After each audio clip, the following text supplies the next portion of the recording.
This is एग्रीएप videos. और आज की वीडियो का टॉपिक है स्पेक्ट्रम का chapter number 2, brief history of modern India, जिसमें कि हम आज देखेंगे एडवेंट ऑफ यूरोपियंस और उसमें हम आज मेजरली डील करेंगे पोर्टुगीज के लेके। अगले लेक्चर्स में हम देखेंगे डच, इंग्लिश, फ्रेंच और डेन्स के बारे में। So let's begin. यूरोपियंस का जब एडवेंट हुआ इंडिया में या इंडिया के एडजॉइनिंग एरियाज में, तो एक प्रॉपर प्रोसेस था। उससे पहले क्या हुआ था कि 15th सेंचुरी ऑनवर्ड से जब रोमन एम्पायर का डिक्लाइन होने लगा, अरब्स का एस्टैब्लिशमेंट और डोमिनेंस पर्शिया और एडजॉइनिंग एरियाज ऑफ इजिप्ट में बढ़ने लगी, जिसकी वजह से जो डायरेक्ट ट्रेडिंग होती थी वो कुछ हद तक रुक गई और अरब्स ने फैसिलिटेट करना शुरू किया, इंटरमीडियरीज बनना शुरू किया इन ट्रेड का, जो कि इन कंट्रीज के बीच में होता था। तो इसमें सिल्क, प्रेशियस स्टोन्स, काफी स्पाइसेस वगैरह, काफी सारी चीजें ये बीच में इंटरमीडियरी एक्ट करने लगे उनके ट्रांसपोर्ट के लिए अलग अलग रीजन्स पे। बट स्लोली एंड ग्रेजुअली जब ये मोनोपोली में कन्वर्ट हो गया, जो कि रेड सी और उसके आसपास का रीजन काफी ज्यादा कंट्रोल में आने लगा अरब्स के, तो यूरोपियंस ने सोचा, धीरे धीरे उस टाइम पे रेनेसा का भी फेज चल रहा था, जिसमें कि एक्सप्लोरेशन करना, नई जगहें ढूंढना, वो सब भी एक पार्ट था उस पीरियड का, 15th सेंचुरी के यूरोप का, जिसमें कि कुछ कुछ एक्टिविटीज होने लगी, जैसे कि शिप बिल्डिंग थी, नेविगेशन में वो काफी स्ट्रांग होने लगे। तो उन्होंने अदर ट्रैवल रूट्स ढूंढने शुरू किए इंडिया और इंडिया जैसी अलग कंट्रीज में पहुंचने के लिए। इस पूरे ड्यूरेशन में जो यूरोपियंस थे या जो यूरोप के आसपास का जो एरिया था, वहाँ का जो कल्चर था वो काफी डेवलप होने लगा। उनमें नई टेक्निक्स एम्प्लॉय होने लगी, क्रॉप रोटेशन जैसी चीजें, सप्लीमेंट्री, काफी ज्यादा इनिशिएटिव्स सारे ट्रैवल होने लगे टू अराउंड द वर्ल्ड। तो ये सब इस बीच के फेज का एक छोटा सा पार्ट था। अब इसमें एक इम्पॉर्टेंट नाम आता है प्रिंस हेनरी ऑफ पोर्टुगल, जिनको निक नेम है, जिनका नेविगेटर के नाम से भी जिनको जाना जाता है। ये कई बार क्वेश्चन भी बनता है एग्जाम्स में। इनको जो पोप निकोलस फाइव थे, इनके रूल में इनको एक इनिशिएटिव लेने के लिए आगे पुश किया गया कि ये जाएं और जाके ऐसे जगहों को ढूंढें जो कि डिस्टेंट है फ्रॉम द शोर्स, और वहां पे अपना इन्फ्लुएंस, जो इस्लामिक इन्फ्लुएंस था वो डेवलप हो रहा था, उसको फाइट करके वहां पे क्रिश्चियन फेथ को स्प्रेड करने का इनको जिम्मा दिया गया। धीरे धीरे ये सब हुआ, बट प्रिंस हैरी की डेथ के बाद ये सब एक अचानक से स्टॉप हो गया। स्लोली एंड ग्रेजुअली एक ट्रीटी आई, ट्रीटी ऑफ टोर्डेसिलस। ये ट्रीटी बहुत इंपॉर्टेंट है, ये आई थी 1494 में। इस ट्रीटी का भी एक इम्पॉर्टेंट नाम है इस हिस्ट्री में। उसमें क्या है कि इस ट्रीटी की वजह से पोर्टुगल और स्पेन के बीच में एक डिवीजन हो गया इमेजिनरी लाइन के थ्रू, जो कि रन करती थी अटलांटिक से 1300 माइल्स के around of Cape Verde island. तो इस ट्रीटी में पोर्टुगल ने जो क्लेम किया ऑक्यूपेंसी ईस्ट के अराउंड एडजॉइनिंग एरियाज की, जबकि स्पेन ने वेस्ट के एडजॉइनिंग एरियाज को क्लेम किया। तो ये ट्रीटी काफी इंपॉर्टेंट है। कई बार ये पूछी जाती है कि किससे रिलेवेंट है, किस कंपोनेंट से ये डील करती है, तो यहाँ पे इसके बारे में आप थोड़ा बहुत लिख सकते हैं। अब धीरे धीरे पोर्टुगीज और नेविगेटर्स आए और लोगों ने यहाँ पे काफी नेविगेशंस किए। फिर एक इम्पॉर्टेंट नाम आता है इसमें बार्थोमेलो डायस का, जो कि कोप केप ऑफ गुड होप के अराउंड अफ्रीका में जिन्होंने राउंड अप किया। फिर एक नाम आता है वास्को ड गामा का, जो कि बहुत ही फेमस इंपॉर्टेंट नाम है, जो कि इंडिया आए थे अपने 3 शिप्स के साथ, जिनके साथ एक पायलट थी जिनका नाम था अब्दुल माजिद, जो कि कैलिकट में 1498 में उन्होंने सबसे पहले आई है। और वहां पे जेमोरिन, जिन्हें समुद्री कहा जाता है, उनके साथ इनका कांटेक्ट हुआ। यहाँ पे इन्होंने अपने यूरोपियन इंटेंशंस को समझाया उनको और ट्रेड की परमिशंस ली, और वहां पे धीरे धीरे इन्होंने काफी चीजें मोनोपोलाइज करने की कोशिश करी, प्रॉफिट्स अर्न किए और वापस ये अपनी कंट्री चले गए ट्रेड करके। तो इनमें इंपॉर्टेंट नाम आता है वास्को ड गामा से रिलेटेड जेमोरिन का। अब पेपर ट्रेड इंपॉर्टेंट क्या था इसमें, कि जो पेपर ट्रेड था ये काफी ज्यादा प्रोमिनेंट हो गया। इस वोएज से काफी और लोगों को मोटिवेशन मिला, तो जैसे कब्राल आए, ये भी इंडिया आए, कैलिकट आए, इन्होंने यहाँ पे अपनी फैक्ट्री स्टैब्लिश करी। इसके बाद इन्होंने अलग अलग रीजन्स को एक्सप्लोर किया, कोचीन और कन्नौज जैसे एरियाज को इन्होंने एक्सप्लोर किया और वहां पे इन्होंने अपना डेवलपमेंट करना शुरू किया। वास्को ड गामा दोबारा इंडिया वापस आए 1501 में, जब इस समय थोड़ा सा जो जेमोरिन का टिल्ट था वो अरब्स के टुवर्ड ज्यादा था, तो यहाँ पे कुछ इनकी हॉस्टिलिटी हुई ज़ेमोरिन की इनके साथ। तो वास्को ड गामा ने एक नया जगह एक्सप्लोर किया और इन्होंने अपनी ट्रेड फैक्ट्री स्टैब्लिश करी कैनानौर में। ग्रेजुअली 3 इंपॉर्टेंट जगह हैं, 3 सीज़ बोला जाता है इनको पोर्टुगीज़ एम्पायर के लिए, जो कि इंडिया में स्टैब्लिश था। एक है कैलिकट, दूसरा है कैनानौर और तीसरा है कोचीन। ये इनके इंपॉर्टेंट ट्रेड सेंटर्स थे। अब इसके बाद एक आपको थोड़ा सा इम्पोर्टेंट यहाँ पे मैं बता दूं, 4 इम्पोर्टेंट कोस्ट हैं। Konkan coast, Malabar coast, Coromandel coast, Andhra coast और उत्कल कोस्ट। ये 5 है एक्चुअली, बट मेजरली कोंकण और मालाबार का काफी नाम आता है। तो अरब ट्रेडर्स को बिजनेस जो मिलता था सबसे ज्यादा मिलता था मालाबार कोस्ट से, तो कहीं पे नाम आता है तो इस तरीके से आप इसे इंडिया में लोकेट कर सकते हैं। अब हम बात करते हैं इम्पोर्टेंट गवर्नर्स की, जो कि इंडिया को के लिए अपॉइंट किए गए थे। तो फ्रांसिस्को डी अल्मेडा बहुत इंपॉर्टेंट नाम है, जो कि 1505 में इनको गवर्नर ने 3 साल के एज अ गवर्नर अपॉइंट किया गया था। 3 साल के लिए इंडिया में ये आए। इन्होंने थोड़ा थोड़ा हद तक मुस्लिम जो ट्रेड था उसको डिस्ट्रॉय करने की कोशिश की। इनका टारगेट था कि इनको सीज करना था एडन, ऑर्मुज और मलक्का का एरिया, जो कि एडजॉइनिंग था। साथ ही साथ इनको कुछ कुछ फोर्ट्रेसेस स्टैब्लिश करने थे कोचीन, कैनानौर, किल्वा और अंजडेवा जैसे एरियाज में। बट स्लोली एंड ग्रेजुअली कुछ हो पाया, कुछ नहीं हो पाया। उसके बाद अल्मीडा के बेटे की भी डेथ हो गई over the period of time.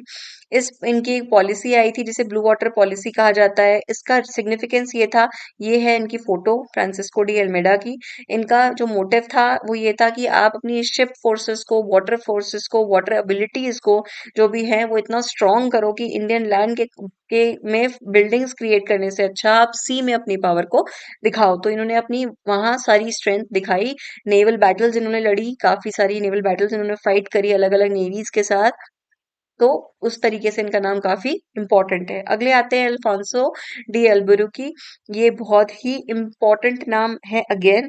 ये काफी इम्पोर्टेंट माने जाते हैं, पोर्टुगीज गवर्नर थे जिनको रियल फाउंडर माना जाता है पोर्टुगीज पावर का इंडिया में और ईस्ट में स्पेसिफिकली। इन्होंने ईस्ट अफ्रीका में काफी नाम कमाया है, ऑर्मुज, मलक्का, मालाबार वगैरह जैसे एरियाज में।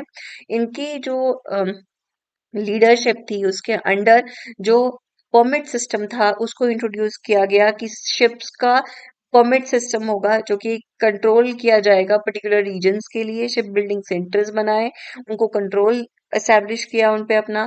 टिम्बर की नॉन अवेलेबिलिटी की वजह से भी कुछ हद तक इन्होंने ट्रेड को अपने तक ही सीमित रखा, मोनोपोलाइज किया इन्होंने कुछ हद तक ट्रेड को। इन्होंने गोवा को एक्वायर किया बीजापुर के सुल्तान से।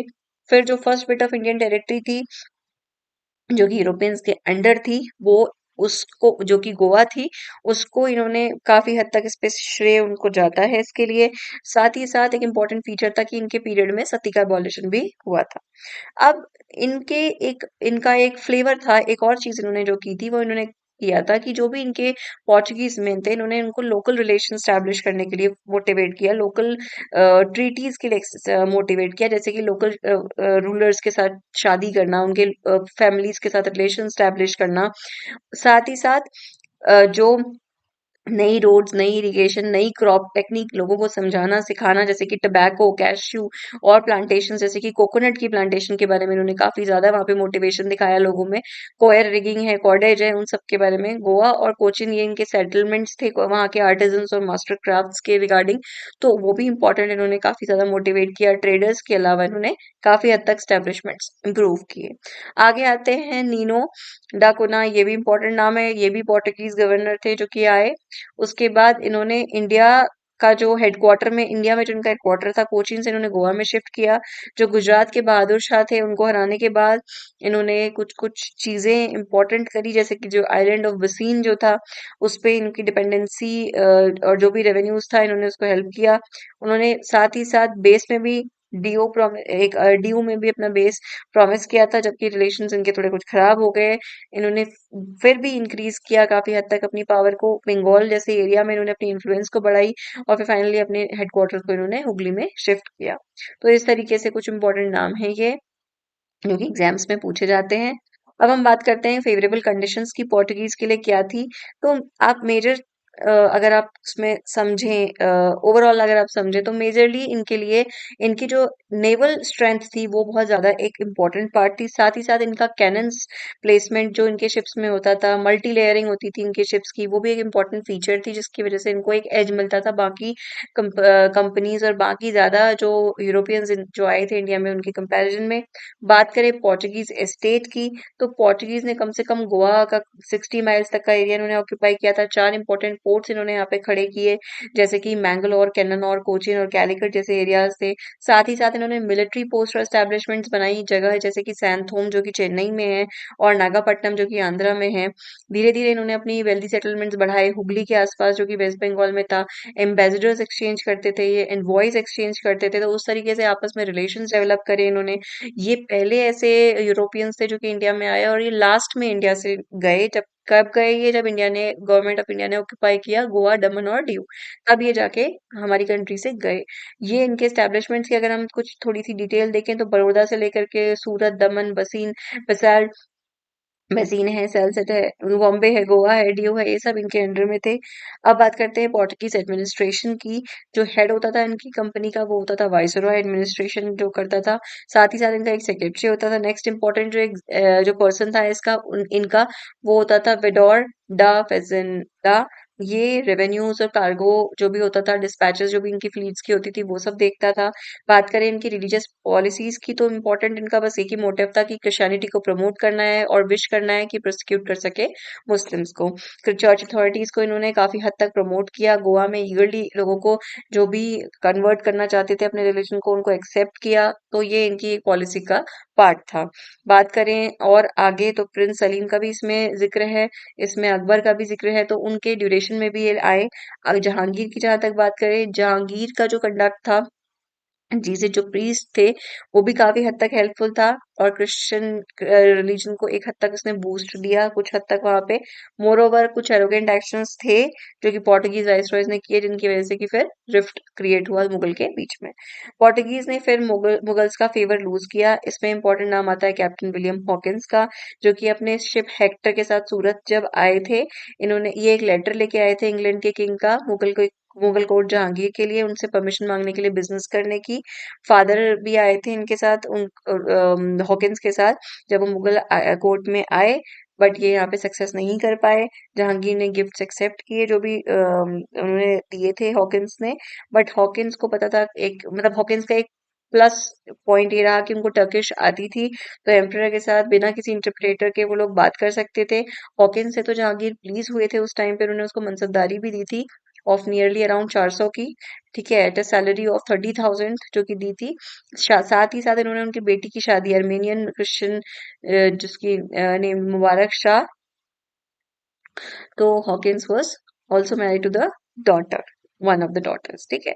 इस तरीके से इन्होंने ग्रांट दिया ट्रेड फैसिलिटीज का इंग्लैंड को, जो कि पोर्टुगीज को ऑफेंड किया, क्योंकि ये थे कैप्टन विलियम हॉकिंस, इंग्लिश थे। इन्होंने इस तरीके से यहाँ पे एक ड्रिफ्ट क्रिएट हुआ और निगोशिएशंस होने के बाद भी पोर्टुगीज ने स्टॉप कर दिया इंग्लिश शिप्स को एंटर करने से सूरत में। फिर हॉकिंस की फाइट हुई, क्योंकि हॉकिंस और मुगल एक हद तक अलाइन हुए थे यहाँ पे इस चीज को लेकर के। शिप जो था, इंग्लिश शिप ड्रैगन जिसे बोलते थे, क्योंकि कैप्टन बेस्ट थे उसके लीडर, अलॉन्ग विद एक और शिप था इनका ओसिएंडर। इनकी काफी लड़ाई हुई पोर्टुगीज फ्लीट के साथ। जहांगीर जिनके पास उस समय नेवी नहीं थी कुछ हद तक, वो लोअर फ्रंट पे थे, इंग्लिश सक्सीड हो गए और वो इम्प्रेस हो गए उनकी सक्सेस से। पोर्टुगीज का जो ये एक्ट था, इसकी वजह से एक ड्रिफ्ट क्रिएट हुआ। पोर्टुगीज ने अफेंड किया जहांगीर को, कैप्चर किए मुगल शिप्स को, इम्प्रिजन किया उन्होंने, प्लंडर किए काफी हद तक कार्गोस। उसके बाद जहांगीर ने ऑर्डर किया कि मुबारक एंड जो इंचार्ज थे सूरत के, उनको कॉम्पेंसेशन दिया जाए। हावेवर इस समय जो शाहजहां थे, उनका एडवांटेज आगे एडवांटेज एंजॉय किया, लॉस सारी जो भी एडवांटेजेस थी सब लूज हो गई मुगल कोर्ट की। और यहाँ पे एक ड्रिफ्ट क्रिएट होने के बाद इंग्लिश का फेवर होने लगा, पोर्टुगीज को कुछ हद तक डिक्लाइन मिला। अब आती है कैप्चर ऑफ हुगली की बात। जब फरमान आया इंपॉर्टेंट फरमान 1579 का पोर्टुगीज सेटल कर चुके थे बैंक के किनारे फ्रॉम सदगांव जो कि बंगाल में है। यहाँ पे ट्रेड एक्टिविटीज अपनी क्रिएट करने के लिए मोनोपलाइज किया इन्होंने सॉल्ट को। कस्टम हाउसेस जो भी इन्होंने बनाए, ड्यूटी लेवी करनी स्टार्ट करी इन्होंने स्ट्रिक्ट टबैको पे। पोर्टुगीज न केवल मनी बना रहे थे बट इन्होंने क्रूअल स्लेव ट्रेडिंग भी स्टार्ट की। मुस्लिम और इंग्लिश चिल्ड्रन को लाते थे, क्रिश्चियंस में कन्वर्ट करते थे। स्लेव्स कुछ मुमताज महल की दो स्लेव गर्ल्स भी इन्होंने ली थी, वहां पे इन्होंने इनको सीज किया था। इस तरीके से कुछ कुछ चीजें हुई जिन्होंने सेट किया मुगल्स को, और उस तरीके से इनका काफी नुकसान हुआ। अब आया decline of Portuguese. 18th century जब आया, पोर्टुगीज ने लूज किया कमर्शियल इन्फ्लुएंस कुछ हद तक, क्योंकि यहाँ पे लोकल एडवांटेजेस गेन हो रही थी। पोर्टुगीज को जो भी वो रिड्यूस हो गई, पावरफुल इमरजेंसीज आई यहाँ पे इजिप्ट में, पर्शिया में, नॉर्थ इंडिया। मराठास की राइजिंग हुई। मराठास ने सल्सेट और वसीन को कैप्चर कर लिया। मुस्लिम्स जो थे उनमें भी एक पावरफुल डोमिनेशन आना शुरू हुआ।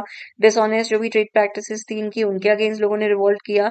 ब्राजील की डिस्कवरी ने इनको कुछ हद तक सपोर्ट दिया, क्योंकि ये फिर इनको कुछ चीजें ब्राजील में मिलने लगी, तो ये यहाँ का जो इम्पोर्टेंस है उन्होंने थोड़ा सा हद तक लूज कर दिया। तो ये कुछ चीजें थी जो हुई। डच और इंग्लिश जो थे ग्रेट सोर्सेस थे कंपल्शंस की, जो भी एक्सपैंड कर रहे थे ओवरसीज। गोवा जो कि पहले पोर्टुगीज का था, इसके बाद इसने ये fall after the fall of Vijayanagara empire position का इन पे काफी लॉस हुआ। स्पाइस ट्रेड जो था वो डच के कंट्रोल में आ गया। गोवा को सुपरसीड कर लिया ब्राजील ने, क्योंकि वो उनका इकोनॉमिक सेंटर बन गया पोर्टुगीज का, और मोराठास ने इन्वेड कर दिया गोवा पे। सिग्निफिकेंस की बात करें तो पोर्टुगीज का इंपॉर्टेंट नाम लिया जाता है नेवल पावर के लिए। चोलास के बाद अगली जो इंपॉर्टेंट नेवी या जो इनकी प्रैक्टिसेस थी, कैनन्स कैरी करना, बॉडी आर्मर्स कैरी करना, match lock man, guns land करना शिप में, ये सभी इन्होंने काफी हद तक किया था। ड्रिलिंग ग्रुप ऑफ इन्फेंट्री इनका इंपॉर्टेंट कंट्रीब्यूशन था। पोर्टुगीज मास्टर थे अपनी टेक्निक्स के लिए, मल्टी डेकिंग करते थे ये शिप्स की, मल्टी डेक्स में इनके शिप्स होते थे। कासल प्रो एंड स्टर्न का सिस्टम था। मुगल्स और मराठा ने काफी हद तक पोर्टुगीज से काफी कुछ सीखा शिप बिल्डिंग और बाकी सब चीजों के रिगार्डिंग। टीचर्स और जो पेट्रन्स थे, आर्ट के पेंटर्स थे, जो स्कल्पचर्स थे, उनको इन्होंने काफी हद तक बूस्ट दिया पोर्टुगीज मैन ने। सिल्वर स्मिथ, गोल्ड स्मिथ को इन्होंने एम्प्लॉय किया अपने वुडवर्क और अपने स्कल्पचर्स में, अपने आर्किटेक्चरल प्लान में इन्होंने अपने उनके काफी हद तक उनकी चीजों को इस्तेमाल किया। तो इस तरीके से पोर्टुगीज का एक छोटा सा ब्रीफ हमने यहाँ पे डिस्कस किया। इंपॉर्टेंट नाम है फ्रांसिस्को डी अल्मीडा, हमने बताया था। अल्फांसो है, नीना है, नीनो है, और मार्टिन अल्फांसो डी सोजे है। ये पहले पोर्टुगीज गवर्नर कौन थे? फ्रांसिस्को थे। सेकंड गवर्नर ये थे। नीनो का इंपॉर्टेंट काम था कि इन्होंने गोवा को कैपिटल बनाया। उसके बाद इन्होंने ड्यू का कंट्रोल लिया। बसीन को गुजरात के बहादुर शाह जी से इन्होंने लिया। फिर इंपॉर्टेंट आता है आपके इवेंट्स में, Vasco da Gama Calicut land किए। पोर्टुगीज ने फर्स्ट फोर्ट बनाया कोचिन में। फ्रांसिस्को आए अल्मीडा 1505 में। फ्रांसिस्को आए, क्या क्या चार फोर्ट्स थे इनके वो यहाँ पे मेंशन्ड है। फिर अल्मीडा फर्स्ट पोर्टुगीज थे जिन्होंने सेल किया। अल्फांसो जो अल्बुरुकी थे, इनको अपॉइंट किया गया। फिर सिटी ऑफ मलाक्का आइलैंड को कॉन्कर किया गया। फिर पर्शियन गल्फ के अराउंड इन्होंने हॉर्मोज में अपना कॉन्करी या विक्ट्री लोकेट करी। उसके बाद मैंगलोर का पोजीशन की बात होती है। फिर गोवा कैपिटल बन जाता है। फिर ड्यू पे कंट्रोल स्टैब्लिश होता है। फिर दमन पे कंट्रोल होता है। फिर ट्रीटी होती है पोर्टुगीज और टर्क्स के बीच में। फिर फाइनली श्रीलंका इनके हाथ से चला जाता है। डच यहाँ पे आ जाते हैं और कुछ हद तक इनके कंट्रोल में शिफ्ट देखने को मिलता है। Thank you so much for watching guys. अगर आपको ये वीडियो पसंद आई या आपको कोई इंप्रूवमेंट्स चाहिए, please do right it in the comment